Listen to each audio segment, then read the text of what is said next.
একটা প্রশ্ন কিন্তু আমাদের প্রায়ই ভাবায়, তাই না?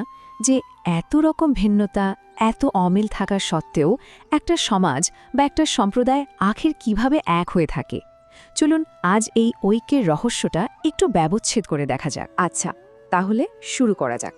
আমাদের প্রথম উদাহরণটা আমাদেরকে নিয়ে যাবে ভারতের ত্রিপুরা রাজ্যে।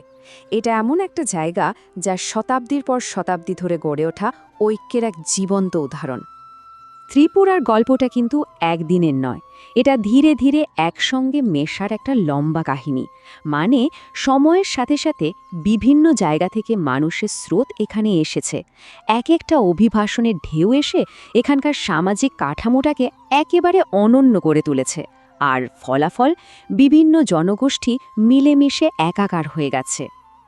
আর এখানকার সবচেয়ে মজার ব্যাপারটা কি জানেন? এটা কিন্তু কোনো একতরফা লেনদেন ছিল না। মানে এমনটা হয়নি যে একটা সংস্কৃতি আরেকটাকে দাবিয়ে দিয়েছে, বরং ঠিক তার উল্টোটা হয়েছে। সবাই একে অপরের থেকে শিখেছে, ভালো জিনিসগুলো গ্রহণ করেছে, আর এভাবেই দুটো পক্ষই একসঙ্গে আরও সমৃদ্ধ হয়েছে। তাহলে মূল বিষয়টা কি দাঁড়ালো?